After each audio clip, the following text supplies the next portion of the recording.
بسم اللہ الرحمن الرحیم۔ گمنام ہیرو کے معزز ناظرین السلام علیکم۔ آئیے چلتے ہیں کہانی کی طرف۔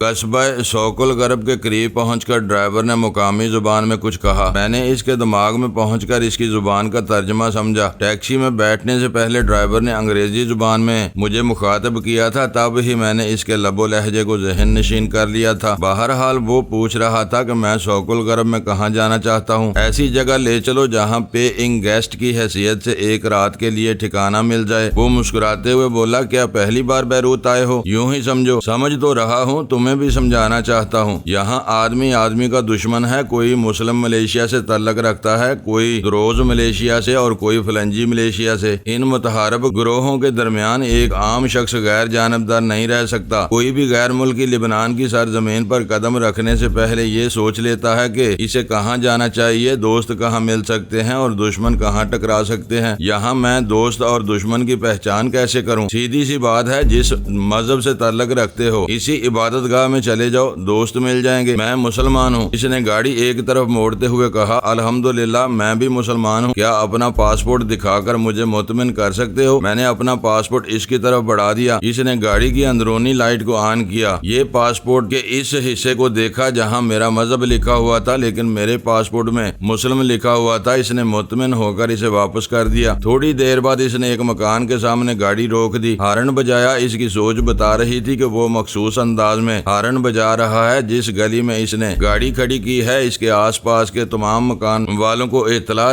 دے رہا ہے کہ ایک اجنبی مسلمان ان کے محلے میں آیا ہے۔ اس مکان کا دروازہ کھل گیا، ایک بوڑھی عورت نظر آئی۔ میں نے گاڑی سے اتر کر دیکھا، آس پاس کے مکانوں کے دروازے کھل گئے تھے، کہیں مرد نظر آ رہے تھے اور کہیں کھڑکیوں سے عورتیں جھانک رہی تھیں۔ ایسی جگہ میرے لیے مناسب نہیں ہو سکتی تھی جہاں میں پہنچتے ہی عام لوگوں کی نظروں میں آ جاؤں۔ میں اپنے کمرے میں تنہا رہتا، تب بھی محلے والے میرے متعلق متجسس رہتے اور شاید تانک جھانک کرتے کہ میں رات کو سو رہا ہوں یا پر اسرار سرگرمیوں میں مصروف ہوں۔ مکان کے دروازے سے نکل کر آنے والی بوڑھی عورت نے پوچھا، اجنبی کسے تلاش کر رہے ہو؟ کیا یہاں کوئی تمہارا شناسا ہے؟ میں آج رات کہیں قیام کرنا چاہتا ہوں، لیکن یہ جگہ میرے لیے مناسب نہیں ہے۔ بوڑھی عورت نے مجھے ٹٹولتی ہوئی نظروں سے دیکھتے ہوئے پوچھا، کیوں مناسب نہیں ہے؟ تم کیسی جگہ چاہتے ہو؟ کس گروہ سے تعلق رکھتے ہو؟ میں لبنان میں پہلی بار آیا ہوں، میں کسی ملیشیا کے متعلق نہیں جانتا۔ بوڑھی عورت نے کہا، ہم کسی اجنبی کو بھٹکنے نہیں دیتے، اپنے ہاں پناہ دیتے ہیں، لیکن تم مطمئن نہیں ہو۔ میرا مشورہ ہے کسی ہوٹل میں قیام کرو تاکہ رات بے فکری سے گزار سکو۔ میں نے ٹیکسی ڈرائیور سے کہا، مجھے لے چلو، میں راستے میں فیصلہ کروں گا مجھے کہاں کیا کرنا چاہیے۔ میں پچھلی سیٹ کا دروازہ کھول کر بیٹھنے لگا۔ بوڑھی خاتون نے قریب آ کر میرے شانے پر ہاتھ رکھا۔ میں رک گیا، اس کی طرف پلٹ کر دیکھا تو اس کی آنکھوں میں گہری اور اداسی تھی۔ میں نے محسوس کیا ان آنکھوں کے پیچھے بہت ہی گہرا دکھ چھپا ہوا ہے۔ وہ بول رہی تھی، بیٹے یہاں سے جا رہے ہو، میرا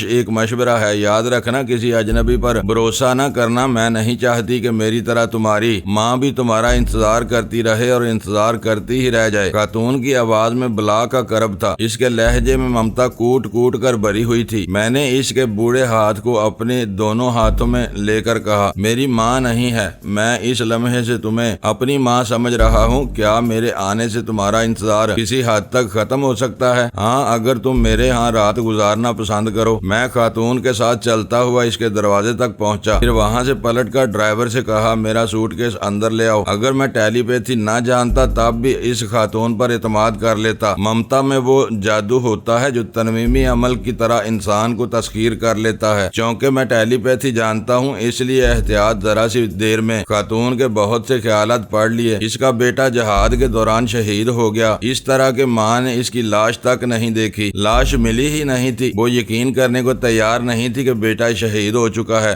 وہ اسے زندہ سمجھ رہی تھی اور اس کا انتظار کرتی رہتی تھی۔ اس بوڑھی عورت کا دل کہتا تھا کہ بیٹا اچانک ایک دن اس کے پاس آئے گا اور حیران کر دے گا، کہے گا کہ ماں میں تیرے لیے ابھی تک زندہ ہوں، تیرا انتظار ختم ہو چکا ہے۔ میں بوڑھی خاتون پر بھروسہ کر سکتا تھا اور اسی کے ہاں رہ کر سرجری میک اپ کے ذریعے خود کو تبدیل کر سکتا تھا۔ میرا کرسٹوفر میکی والا میک اپ مستقل نہ ہوتا، صرف کام نکالنے کی حد تک کچھ عرصہ کرسٹوفر میکی بنا رہتا۔ بوڑھی خاتون کا دماغ بتا رہا تھا کہ کچھ عرصے تک اس پر اور آس کے پاس کے رہنے والے مسلمانوں پر بھرپور اعتماد کر سکتا ہوں۔ جب ڈرائیور میرا سوٹ کیس لے آیا تو میں نے ٹیکسی کا کرایہ ادا کرتے ہوئے کہا میرا ایک کام کرنا چاہو تو ہوٹل انٹرکان چلے جاؤ، وہاں پارکنگ ایریا میں ایک انگریز آئے گا اور اپنا نام ڈاکٹر شیفرڈ بتائے گا، تم اسے یہاں لے آنا۔ ڈرائیور نے مجھے شبے کی نظروں سے دیکھتے ہوئے پوچھا ابھی تم کہہ رہے تھے کہ یہاں اجنبی ہو، تمہاری کوئی شناسائی نہیں ہے، پھر یہ ڈاکٹر شیفرڈ کون ہے؟ اس وقت تک محلے والے دروازے پر آ گئے تھے، چاند جوان اور ادھیڑ عمر کے مرد نظر آ رہے تھے۔ میں نے کہا آپ اندر آ جائیں، میں معلوم کرنا چاہتا ہوں کہ آپ لوگوں پر کس حد تک اعتماد کر سکتا ہوں۔ وہ سب اندر آ گئے۔ ایک نے دروازے کو بند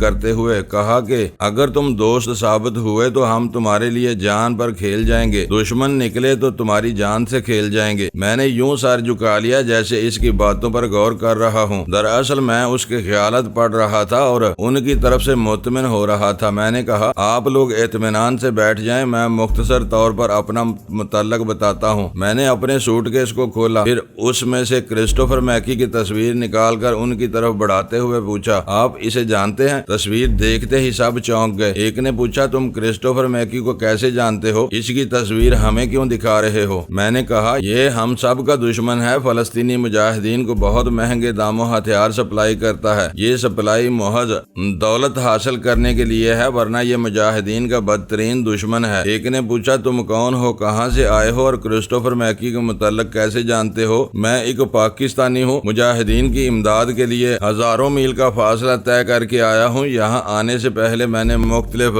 ذرائع استعمال کیے اور کرسٹوفر کے متعلق اتنی معلومات حاصل کی کہ خود کرسٹوفر میکی بن کر مجاہدین کو مفت ہتھیار سپلائی کر سکتا ہوں۔ وہ ایک بدنام سمگلر ہے، اس کے کئی طرح کے دھندے ہیں۔ ایک شخص نے میری بات کاٹ کر پوچھا ابھی تو میں نے کہا ہے کہ خود کرسٹوفر میکی بن سکتے ہو، یہ کیسے ممکن ہے؟ میرے لیے ممکن ہے۔ ابھی میں نے ڈرائیور سے جس ڈاکٹر شیفرڈ کا ذکر کیا ہے وہ پلاسٹک سرجری میں بین الاقوامی شہرت کا حامل ہے، یہاں آ کر معمولی سرجری کے ذریعے مجھے کرسٹوفر میکی کا عام شکل بنا دے گا، میں کرسٹوفر کو غائب کر دوں گا اور اس کی جگہ پہنچ جاؤں گا۔ ایک بوڑھے نے کہا تم قصے کہانیوں جیسی باتیں کر رہے ہو، عملی زندگی میں یہ ممکن نہیں۔ سانچ کو آنچ کیا، آپ لوگ مجھ پر اعتماد کریں، میں آپ کے سامنے کرسٹوفر میکی بن کر دکھاؤں گا۔ مجھے آپ لوگوں کا پرخلوص اور با اعتماد تعاون چاہیے۔ تم کیا چاہتے ہو؟ فی الحال یہی کہ یہ ڈرائیور ہوٹل انٹرکان جائے، وہاں ایک ادھیڑ عمر کا شخص ہاتھ میں نیلے رنگ کا بیگ لے کر ہوٹل سے باہر آئے گا، ڈرائیور اسے کوڈ ورڈز میں مخاطب کرے گا۔ وہ کوڈ ورڈز یہ ہیں کرسٹوفر لوفر ہے، اس کے جواب میں ڈاکٹر شیفرڈ کہے گا اور ہم لوفر کا خاتمہ کرنے آئے ہیں۔ ڈرائیور نے اپنی جگہ سے اٹھ کر کہا میں جا رہا ہوں، اسے یہاں لے آؤں گا۔ وہ چلا گیا۔ اس کے جانے کے بعد ایک بوڑھے نے کہا تمہاری باتوں سے ظاہر ہوتا ہے کہ تم فلسطینی مجاہدین کے لیے دل کی گہرائیوں سے کچھ کرنے آئے ہو۔ ویسے ہم دودھ کے جلے ہیں، چھاچھ بھی پھونک پھونک کر پینا چاہتے ہیں، میں آپ کی ہر طرح تسلی کر سکتا ہوں۔ بیٹے ہم سے کچھ نہ چھپاؤ، تم بتاؤ کہ کیسے کیسے ذرائع کے مالک ہو؟ تم نے پاکستان میں بیٹھ کر کرسٹوفر کے متعلق اتنی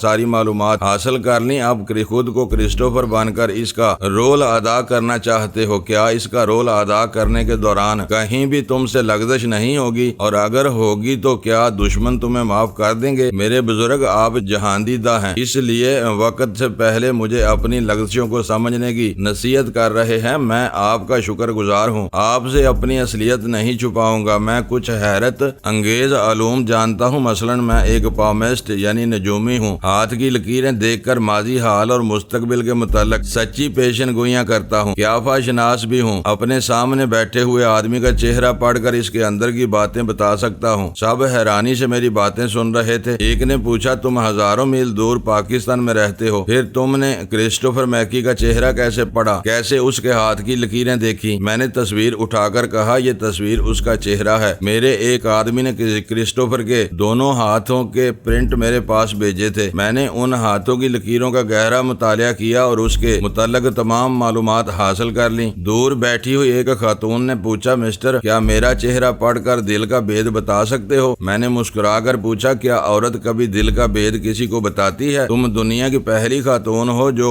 بڑے مجمع میں اپنے دل کا بید کھولنا چاہتی ہو۔ میرے سامنے آؤ اور یہ ثابت کرو کہ عورت اپنے دل کی بات نہیں چھپاتی۔ وہ فوراً ہی انکار میں سر ہلا کر بولی نہیں، میں نے تو بس یوں ہی کہہ دیا تھا۔ سب ہنسنے لگے۔ ایک عورت نے کہا عورت پھر عورت ہے، وہ نہیں چاہتی کہ دل کا چور پکڑا جائے۔ بوڑھے شخص نے کہا بیٹا اس تمہارے سامنے بیٹھا ہوں، میرے متعلق کچھ بتاؤ، میں سب کے سامنے تصدیق کروں گا کہ تم حیرت انگیز علوم جانتے ہو۔ میں نے بزرگ کی آنکھوں میں آنکھیں ڈال دی۔ یوں تو جب سے وہ گفتگو کر رہے تھے میں رہ کر ان کے دماغ سے معلومات حاصل کرتا جا رہا تھا۔ محض دکھاوے کے لیے چند لمحوں تک ان کی آنکھوں میں جھانکتا رہا۔ پھر میں نے کہا، انسان کا جسم اس کا گھر ہے اور آنکھیں گھر کی بیدی ہیں۔ میرے بزرگ، آپ کی آنکھیں کشادہ پیشانی آپ کی جلالت کی مظہر ہیں۔ آپ کا نام کچھ ایسا ہونا چاہیے جس کا تعلق رعب اور جلال سے ہو۔ بزرگ نے حیرانی سے کہا، واقعی تم میرے نام کے قریب پہنچتے جا رہے ہو۔ کیا میرا نام بتا سکتے ہو؟ میں پورا نام بتا تو نہیں سکتا، لیکن دعویٰ کر سکتا ہوں کہ اس کا تعلق جلال یا جلالت سے ہے۔ دوسرے شخص نے فوراً ہی کہا، تم درست کہہ رہے ہو، ان کا نام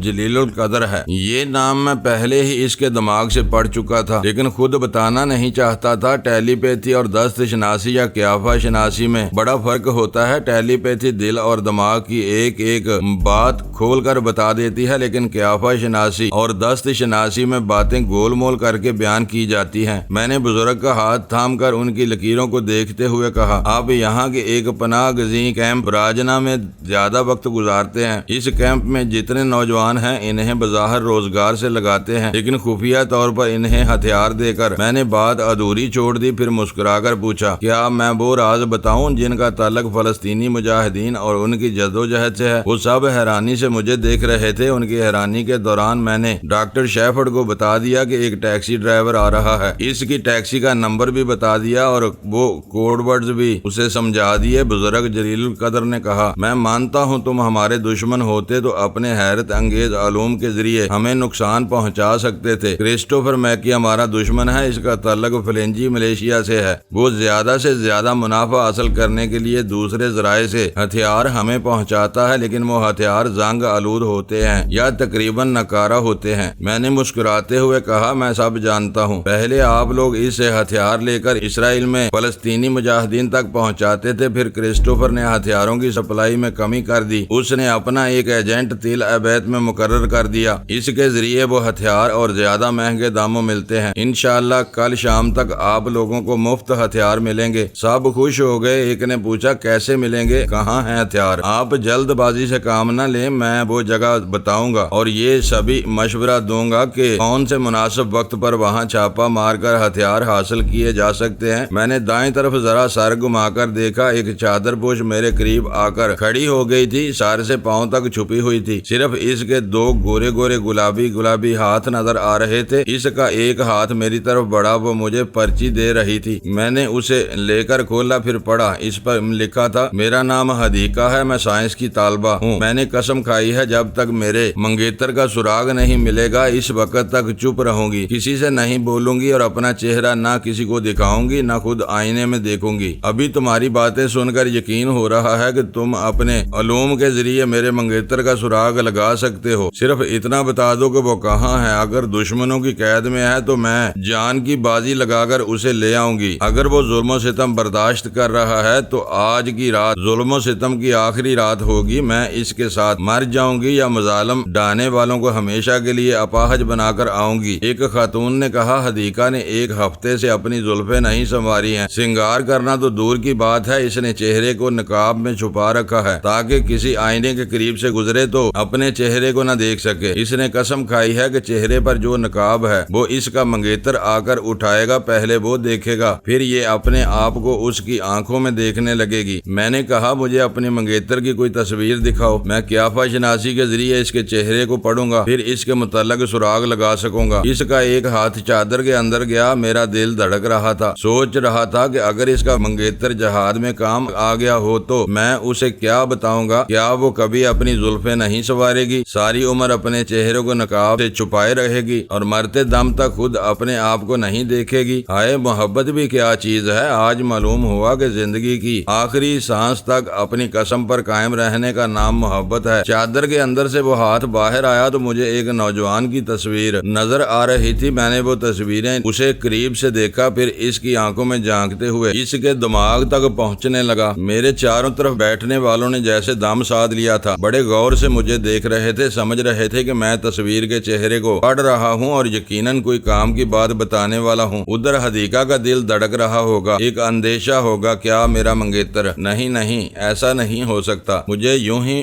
احساس ہوا جیسے حدیقہ کہہ رہی ہو، اے قیافہ شناس اجنبی، ہمارے لیے رحمت کا فرشتہ بن جا۔ اے دست شناس نجومی، میرے ہاتھ کی اندھی گونگی لکیروں سے گزرتا ہوا میرے منگیتر تک پہنچ جا۔ میں نے سر اٹھا کر چادر والی کو دیکھتے ہوئے کہا، میں تمہارا چہرہ نہیں دیکھ سکتا کیونکہ تم اپنا چہرہ خود نہیں دیکھ رہی ہو، اپنا ہاتھ تو دکھا سکتی ہو۔ میں تمہارے ہاتھ کی لکیروں کو دیکھنا چاہتا ہوں، کیا یہ لکیریں تمہارے منگیتر تک پہنچ سکتی ہیں؟ اس نے اپنا بایاں ہاتھ میری طرف بڑھا دیا، میں نے اس کے ہاتھ کو تھام لیا، ذرا دیر تک اس ہاتھ کی لکیروں کو دیکھتا رہا۔ لکیروں کے متعلق میں زیادہ کچھ نہیں جانتا اور مجھے جاننے کی ضرورت بھی کیا تھی۔ تھوڑی دیر بعد میں نے اس کا ہاتھ کو چھوڑ دیا۔ سبھی تشویش میں مبتلا تھے۔ جلیل القدر نے پوچھا، کیا ہوا؟ اس ہاتھ کی لکیریں اپنے منگیتر تک نہیں پہنچ سکتی، لیکن یہ خوشخبری سنا دوں کہ صبح ہونے تک اس کا منگیتر اس کے پاس ہوگا۔ سبھی نے خوشی کا نعرہ لگایا۔ بزرگ نے دونوں ہاتھ اٹھا کر محبت بھرے انداز میں ڈانٹتے ہوئے کہا، خاموش رہو، کیا دور دور کے علاقوں میں یہ تاثر دینا چاہتے ہو کہ ہم ایک جگہ جمع ہیں اور کوئی خفیہ جلسہ کر رہے ہیں؟ سب خاموش ہو گئے تھے۔ حدیقہ دوسری طرف منہ پھیر کر ایک کاغذ پر کچھ لکھ رہی تھی، پھر اس نے کاغذ کو میری طرف بڑھایا۔ میں نے پڑھا، اس نے لکھا تھا کہ اگر میرے ہاتھ کی لکیریں میرے منگیتر تک پہنچنے میں رکاوٹ بن رہی ہیں، اعتراض کر رہی ہیں، تو میں اپنا یہ ہاتھ جلا ڈالوں گی، مجھے صرف اس کا پتہ بتا دو۔ میں نے کہا، ہاتھ کو جلا ڈالنے سے لکیریں بجھ سکتی ہیں لیکن اپنی بری تقدیر کبھی نہیں بجھ سکتی۔ تقدیر تو اپنا کام دکھاتی ہی رہتی ہے۔ تمہارا ہاتھ بتا رہا ہے کہ تم ضدی ہو۔ اگر میں تمہارے منگیتر کا پتہ بتا دوں تو ابھی یہاں سے دوڑتی ہوئی اس کے پاس پہنچنا چاہو گی اور میں یہ نہیں چاہوں گا۔ چادر کے اندر سے ایسی آواز سنائی دی جیسے وہ گررا رہی ہو، اب تب میں مجھ پر حملہ کرنے والی ہو، میری گردن دبوچ کر مجھ سے اپنے محبوب کا پتہ دریافت کرنے والی ہو۔ میں نے کہا، اگر گراؤ گی، تمہاری آواز چادر سے باہر آئے گی تو قسم ٹوٹ جائے گی۔ تمہیں بالکل خاموش رہنا چاہیے۔ خاموشی کا ایک مطلب ہوتا ہے صبر و تحمل اور آنے والے وقت کا مناسب انتظار۔ میں کہہ چکا ہوں کہ صبح تک تمہارا منگیتر تمہارے پاس ہوگا۔ وہ فوراً ہی خاموش ہو گئی تھی، گرانا بند ہو گیا تھا۔ اسے اپنے غلطی کا احساس ہو گیا تھا کہ اس طرح قسم ٹوٹ رہی ہے۔ ایک شخص نے دریافت کیا، کیا منگیتر خود ہی صبح تک یہاں پہنچ جائے گا؟ میں نے انکار میں سر ہلا کر کہا، وہ 2 مسلح جوان یہاں سے ایک گاڑی لے کر جائیں گے۔ وہ بہت زخمی ہے، اگرچہ اب بھی وہاں سے فرار ہو کر یہاں تک پہنچنے کا حوصلہ رکھتا ہے، لیکن اسے کسی گاڑی میں لانا زیادہ مناسب ہوگا۔ کتنے ہی جوانوں نے بیک آواز کہا، ہم جائیں گے، ہم جائیں گے۔ میں نے ہاتھ اٹھا کر خاموش رہنے کا اشارہ کیا، پھر کہا، پہلے حدیقہ کو یہاں سے جانے کے لیے کہا جائے۔ میں ان بزرگ سے مشورہ کروں گا، یہ اپنے طور پر 2 جوانوں کا انتخاب کریں گے۔ وہی 2 جوان میرے بتائے ہوئے پتے پر یہاں سے جائیں گے۔ یہ پتہ میں سب کو نہیں بتاؤں گا، حدیقہ کو معلوم ہوگا تو یہ سرپھری لڑکی میرے منع کرنے کے باوجود وہاں ضرور جائے گی۔ میرا علم کہتا ہے یہ وہاں جائے گی تو نقصان اٹھائے گی، ہو سکتا ہے پھر کبھی واپس نہ آ سکے۔ جلیل القدر نے حدیقہ کو وہاں سے جانے کا حکم دیا۔ اسی وقت ڈاکٹر شیفرڈ پہنچ گیا۔ میں نے اٹھ کر اس سے مصافحہ کیا، جلیل القدر بزرگ سے اس کا تعارف کرایا، پھر درخواست کی کہ وہاں سے بھیڑ چھٹ جائے، صرف وہ بزرگ رہ سکتے ہیں۔ تھوڑی دیر بعد ہی کمرہ خالی ہو گیا۔ میں نے دروازے کو اندر کو بند کرنے کے بعد ان سے کہا، محترم، میں آپ کو بتا رہا ہوں، دریائے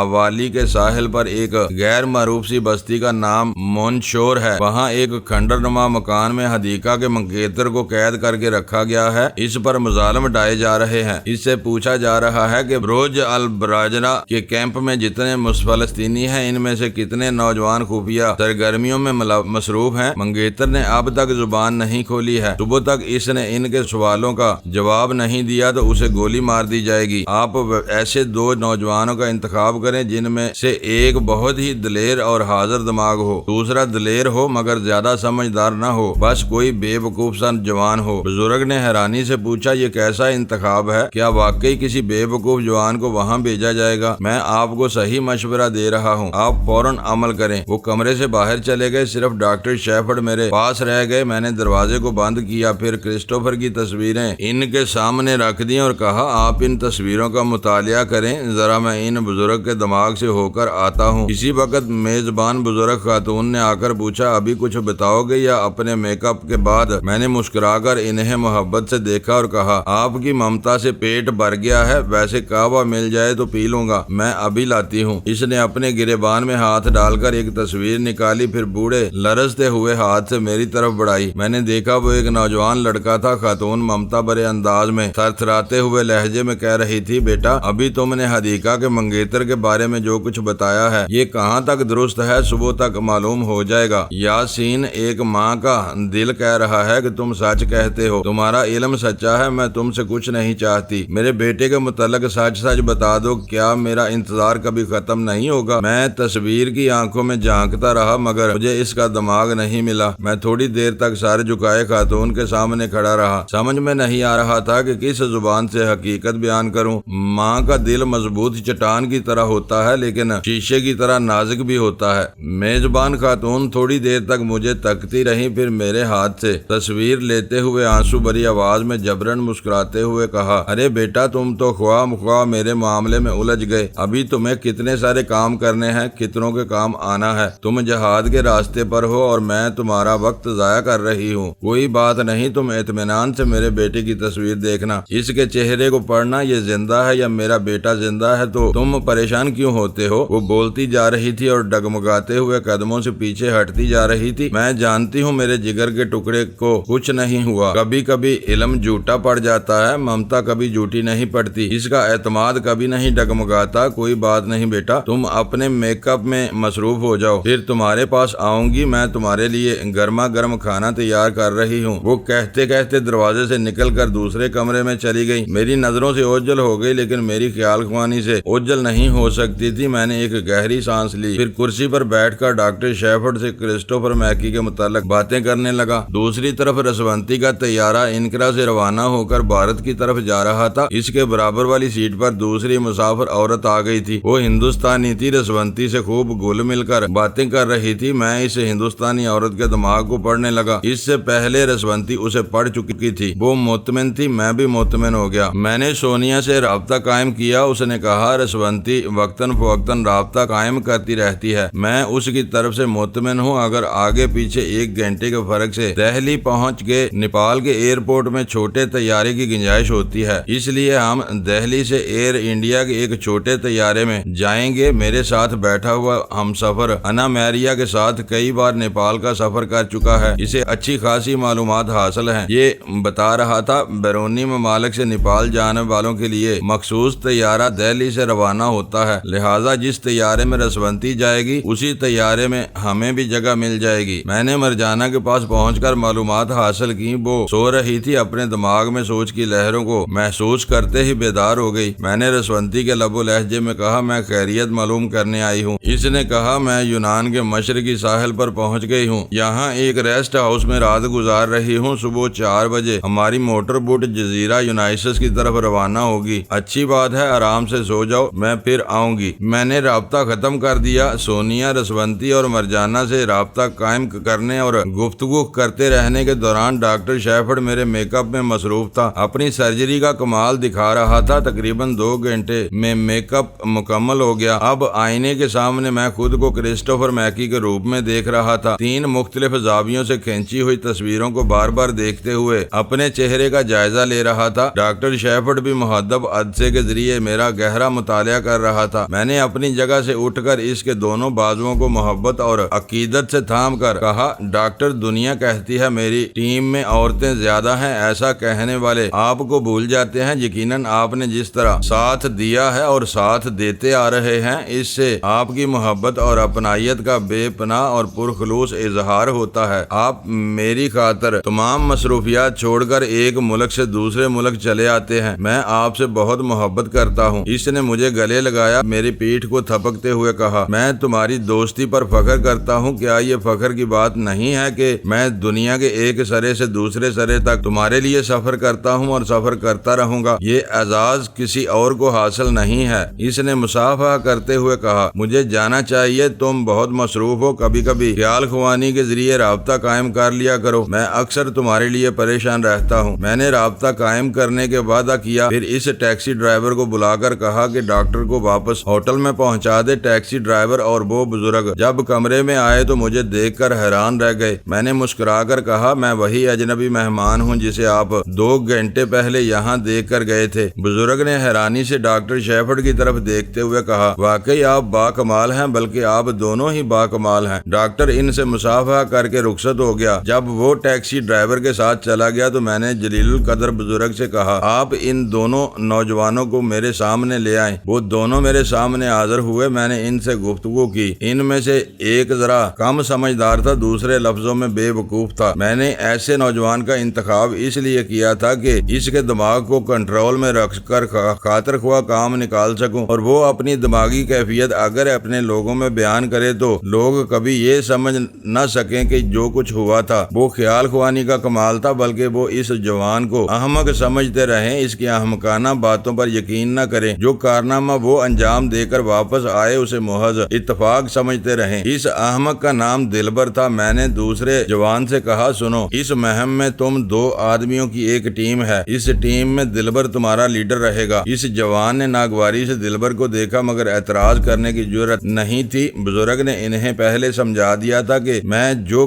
کچھ کہوں گا اس پر بے چون چرا عمل کیا جائے۔ اس نے کہا محترم آپ کہتے ہیں تو میں اسے لیڈر تسلیم کر لیتا ہوں، لیکن اس کی حماقت کی وجہ سے میں بھی مارا جاؤں گا۔ جب میں پیشن گوئی کر چکا ہوں کہ صبح تک منگیتر یہاں آ جائے گا تو اس کا مطلب یہ ہوا کہ اس کو لانے والے بھی واپس آئیں گے۔ جو کہہ رہا ہوں اس پر عمل کرو، اب یہاں سے جاؤ۔ وہ ایک پرانی سی جیپ کار میں وہاں سے روانہ ہو گئے۔ رات کا 1 بج رہا تھا۔ ان کی سوچ نے بتایا کہ وہ 1 گھنٹہ 20 منٹ کے اندر دریائے اوالی کے اس ساحلی علاقے مون شور تک پہنچ جائیں گے۔ ان کے جانے کے بعد محلے کے کتنے ہی گھروں سے عورتیں اپنے اپنے ہاتھوں میں ٹرے اور پلیٹیں اٹھا کر میرے پاس آنے لگی۔ سب اپنے گھر سے کھانے کو کچھ نہ کچھ لا رہی تھی۔ ادھر میری بوڑھی میزبان خاتون نے میرے لیے گرما گرم کھانا تیار کیا تھا۔ میں نے سب سے معذرت چاہتے ہوئے کہا میں جس کے ہاں مہمان ہوں اس میزبان کا حق پہلا ہے، لہذا پہلے اس گھر کا کھانا کھاؤں گا۔ بزرگ نے کھانے میں میرا ساتھ دیا۔ اس کے بعد میں نے کہا 1 گھنٹہ گزر چکا ہے، وہ جوان مون شور تک پہنچنے والے ہیں، لہذا مجھے مراقبے میں جانا ہوگا تاکہ میں ان کے متعلق معلومات حاصل کرتا رہوں۔ میری فرمائش پر مجھے تنہا چھوڑ دیا گیا۔ میں نے دروازے کو بند کیا، پھر ایزی چیئر پر آرام سے بیٹھ گیا، خیال خوانی کرنا چاہتا تھا۔ اسی وقت بوڑھی میزبان خاتون کمرے میں آئیں تاکہ پلیٹیں سمیٹ کر لے جائیں۔ مجھے دیکھ کر وہ ممتا سے مسکرائیں۔ ان کی آنکھوں سے گہرا کرب جھلک رہا تھا۔ آنکھیں نہ بتاتی تب بھی میں ان آنکھوں میں جھانک کر دیکھ سکتا تھا۔ وہ اندر سے تقریباً ٹوٹ چکی تھی، فقط حوصلے سے دونوں پاؤں پر کھڑی چل رہی تھی۔ ایک مسلمان میزبان خاتون کا فرض انجام دینے کے لیے، میری خدمت کرنے کے لیے اپنے دکھوں سے لڑ رہی تھی۔ میں مجبور تھا، بہت مجبور تھا۔ میں کسی کے دشمنوں سے لڑ سکتا تھا مگر کسی کی تقدیر سے نہیں لڑ سکتا تھا۔ میں نے بے بسی سے ایک گہری سانس لی اور پھر آنکھیں بند کر کے خیال خوانی کی پرواز شروع کر دی۔ میں کبھی کرسٹوفر میکی کے متعلق زیادہ سے زیادہ معلومات حاصل کر رہا تھا اور کبھی منگیتر کے دماغ میں پہنچ کر اس کی حالت کا اندازہ کر رہا تھا۔ وہ بیچارہ زخموں سے چور تھا۔ اس میں اتنی سکت نہیں تھی کہ وہ اٹھ کر اپنے پاؤں پر کھڑا رہ سکے، لیکن زمین پر گھسٹ گھسٹ کر آہنی سلاخوں تک پہنچ جاتا تھا اور بڑے کرب سے سلاخوں کو مٹھیوں میں بھینچ کر آواز نکالنا چاہتا تھا مگر آواز لڑکھڑانے لگتی تھی۔ بول نہیں سکتا تھا، صرف چیخ کر رہ جاتا تھا۔ ان دنوں لبنان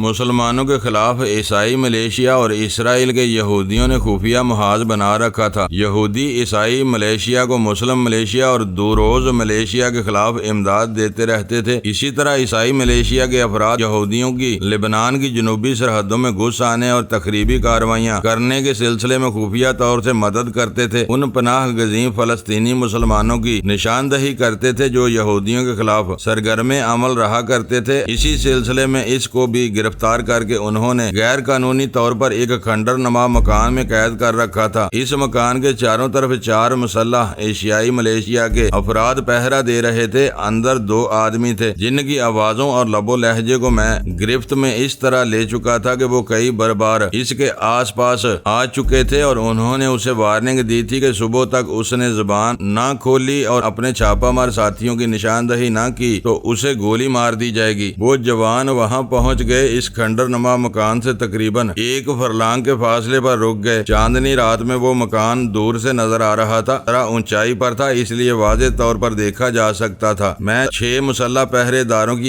ایک پوزیشن سے واقف تھا۔ دلبر نے کہا یہاں سے ہم رینگتے ہوئے چلیں گے، جہاں میں کہوں تم ادھر جانا۔ تمہیں ایک مسلح پہرے دار نظر آئے گا، کوشش یہ کرنا کہ فائرنگ کی نوبت نہ آئے، چپ چاپ اسے پیچھے سے دبوچ لیا جائے۔ اس طرح دوسرے پہرے دار ہوشیار نہیں ہوں گے، ہم ان کی غفلت میں ہی ان کی آسانی سے مار کر اپنے ساتھی کو لا سکتے ہیں۔ وہ اپنے لیڈر ساتھی کی ہدایت کے مطابق کبھی ہاتھ کے اور کبھی گھٹنوں کے بل چل رہا تھا، کبھی جھک جھک کر دوڑتا جا رہا تھا۔ اس طرح وہ مکان کے بالکل قریب پہنچ گیا۔ وہ حیران تھا کہ دلبر اتنی دانش مندی سے کیسے مشورے دے رہا تھا۔ واقعی اس مکان کے آس پاس چور، مسلح پہرے داروں کے علاوہ بے شمار دشمن ہو سکتے تھے۔ دانش مندی یہی تھی کہ فائرنگ کی نوبت نہ آنے دی جائے۔ بہرحال وہ دلبر کی ہدایت پر عمل کرتا ہوا اس کی بتائی ہوئی جگہ پر پہنچا۔ مکان کے دائیں طرف ایک مسلح جوان کھڑا ہوا نظر آیا۔ وہ سر جھکائے دونوں ہاتھوں کی ہتھیلیوں کی آڑ میں سگریٹ سلگا رہا تھا۔ اس جوان نے اچانک ہی پیچھے سے جا کر اسے دبوچ لیا، ایک ہاتھ سے اس کی گردن پر نیک لاک لگایا تھا۔ میں کوشش کر رہا تھا کہ اس پہرے دار کے حلق سے آواز نہ نکلے۔ جب اس جوان نے ریوالور کے دستے سے اس کے سر پر ایک ضرب لگائی، تب میں نے دشمن پہرے دار کے دماغ کو آزاد چھوڑ دیا۔ اس کے بعد پے در پہ سر پر ریوالور کی ضربیں اس طرح لگائی گئیں کہ وہ دوبارہ اٹھ نہ سکا۔ میں نے دلبر کے پاس پہنچ کر دیکھا وہ آہستہ آہستہ زمین پر رینگتا ہوا ایک پہرے دار کے قریب پہنچ چکا تھا۔ دوسرے لفظوں میں اب میں اس پہرے دار کی طرف جا رہا تھا۔ میرے دائیں ہاتھ میں چاقو تھا، ریوالور کو جیب میں رکھ لیا تھا۔ پھر میں نے اس پہرے دار پر چھلانگ لگائی، اس کی گردن کو پیچھے سے دبوچا، اسے لے کر لڑکتا ہوا زمین پر ذرا دور تک گیا۔ پھر میں نے وہ خنجر اس کے سینے میں اتار دیا، اس کے حلق سے آواز نکلنے کا موقع ہی نہیں دیا۔ چاندنی رات میں چھپے ہوئے دشمن انہیں دیکھ سکتے تھے، اس لیے میں بڑی احتیاط سے کبھی دلبر کے پاس اور کبھی اس کے ساتھی کے پاس جاتا تھا۔ انہیں ایسے عمل پر مجبور کرتا تھا جس سے ان کی موجودگی کا کسی کو پتہ نہ چلے، ذرا سی آہٹ بھی نہ ملے۔ 15 منٹ کے اندر انہوں نے 4 مسلح پہرے داروں کو ختم کر دیا۔ اندر 2 پہرے دار رہ گئے تھے، ان میں سے بھی ایک ختم ہو گیا، دوسرا رہ گیا تھا۔ وہ قیدی کے پاس آخری وارننگ دینے گیا تھا۔ دلبر نے اپنے ساتھی سے کہا، میں اس تنہا شخص سے نمٹ لوں گا، تم واپس جاؤ اور اپنی جیپ لے کر ادھر چلے آؤ، جلدی کرنا ورنہ دیر ہوئی تو ہم اپنے ساتھی کو لے جا نہیں سکیں گے۔ اس کے ساتھی نے اسے واقعی لیڈر تسلیم کر لیا تھا۔ اس کے حکم کے مطابق وہاں سے کبھی رینگتا ہوا اور کبھی جھک جھک کر دوڑتا ہوا اپنی جیپ کی طرف جانے لگا۔ جب وہ کچھ دور نکل گیا تو میں دلبر کے دماغ پر قابض ہو گیا۔ ویسے وہ دماغی طور پر خود حاضر تھا، لیکن یہ محسوس کر رہا تھا کہ اس سے دانش مندانہ حرکتیں سرزد ہو رہی ہیں اور وہ ضرورت سے کچھ زیادہ دلیر بن گیا ہے۔ یہ دلیری اس کا حوصلہ بڑھا رہی تھی۔ وہ اس کمرے کی طرف جا رہا تھا جہاں آہنی سلاخوں والا دروازہ تھا۔ دروازے کے پاس کھڑا ہوا مسلح پہرے دار محبوب سے کہہ رہا تھا کہ ایک ہی بار ملنے والی زندگی پر غور کرو، یہ بار بار نہیں ملے گی۔ صبح ختم ہو جائے گی تو تمہارے لیے یہ ساری دنیا ختم ہو جائے گی، پھر یہ کس کام کی زندگی؟ ہماری بات مان لو، ساری عمر عیش کرو گے، دنیا کے ایک سرے سے دوسرے سرے تک سیر و تفریح کرو گے، دنیا کا ہر عیش و آرام تمہیں میسر ہوگا۔ محبوب سلاخوں کو تام کر کھڑے ہونے کی کوشش کر رہا تھا، لیکن اتنا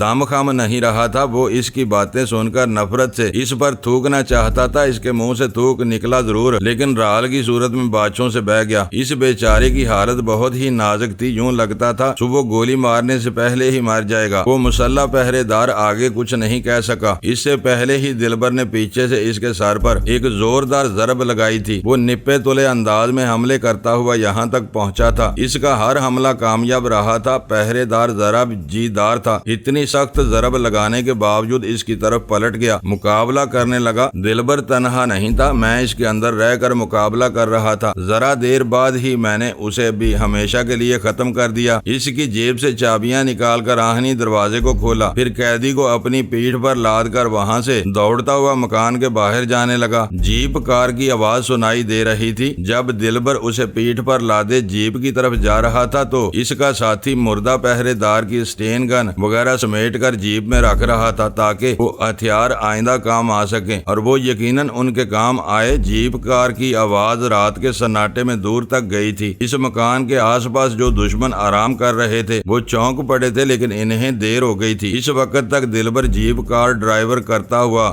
جا رہا تھا، پیچھے اس کا ساتھی اسٹین گن لے کر بیٹھ گیا تھا۔ مون شور کے علاقے میں ہلچل مچ گئی تھی، کئی گاڑیاں تعاقب میں آ رہی تھیں، لیکن جیپ کار کے پچھلے حصے سے اسٹین گن سے فائرنگ ہونے لگی تو تعاقب کرنے والے احتیاطاً ذرا پیچھے رہ گئے۔ وہ جان بوجھ کر فائرنگ کی زد میں نہیں آ سکتے تھے۔ نتیجہ یہ ہوا کہ تعاقب کرنے والے پیچھے ہی رہ گئے۔ مون شور کے علاقے سے باہر وہ جوابی فائرنگ نہیں کر سکتے تھے اور نہ ہی دلبر کا ساتھی اب فائرنگ کر سکتا تھا۔ آگے بیروت کی حدود میں قانوناً باز پرس ہو سکتی تھی۔ بہرحال وہ بڑی کامیابی سے قیدی کو لے کر حدیقہ کے مکان کے سامنے پہنچ گئے۔ پورے محلے میں جیسے رات جگہ منایا جا رہا تھا۔ سب اپنے مجاہد کی واپسی پر خوش بھی تھے اور حیران بھی ہو رہے تھے۔ کچھ لوگ منگیتر کو ہاتھوں ہاتھ اٹھا کر حدیقہ کے مکان کے ایک کمرے میں لے گئے۔ وہ آنکھیں بند کیے بے حس و حرکت پڑا ہوا تھا۔ اس کے ساتھی اسے مخاطب کر رہے تھے، طرح طرح کے مختصر سوالات کر رہے تھے۔ حدیقہ چادر میں لپٹی ہوئی چپ چاپ کھڑی تھی۔ ابھی اس نے زبان نہیں کھولی تھی کیونکہ پہلے اپنے منگیتر کی آواز سننا چاہتی تھی۔ ابھی اس نے چہرے سے نقاب نہیں اٹھایا تھا۔ اس کی قسم تھی کہ منگیتر اپنے ہاتھوں سے اس کا نقاب اٹھائے گا۔ ڈاکٹر کے آنے کے بعد اس کی حالت سنبھل سکتی تھی۔ میں تھوڑی دیر کے لیے دماغی طور پر حاضر ہو گیا۔ صبح کے 4 بج چکے تھے۔ اب تب میں اذان ہونے والی تھی۔ مجھے چائے کی طلب محسوس ہو رہی تھی۔ میں نے سوچا خود کچن میں جا کر چائے بناؤں، لیکن اس سے پہلے میزبان خاتون کے متعلق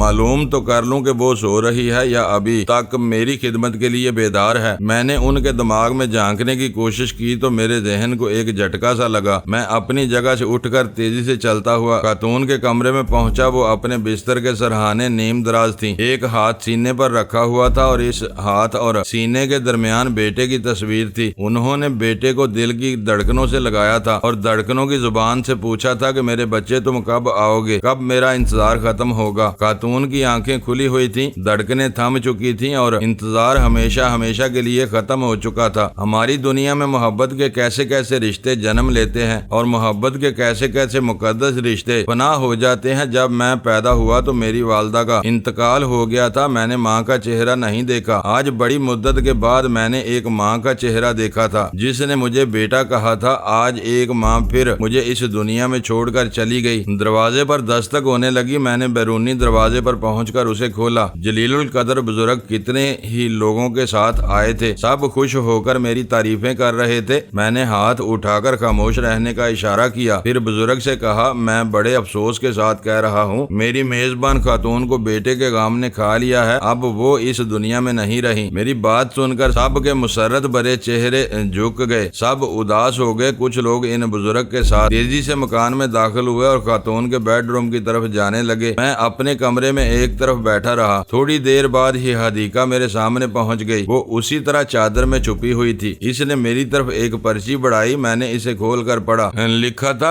خدا اور رسول کے بعد آپ میرے لیے سب سے زیادہ محترم ہیں۔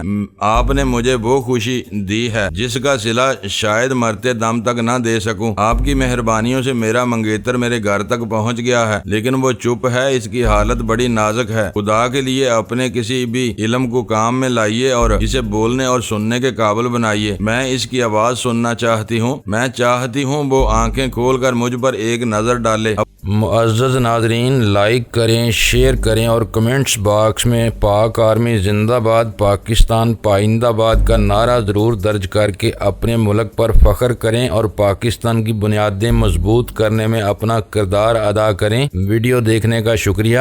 معزز ناظرین، اپنا خیال رکھیے گا اور ہمارے چینل کا بھی۔ ISI پاک آرمی زندہ باد، پاکستان پائندہ باد۔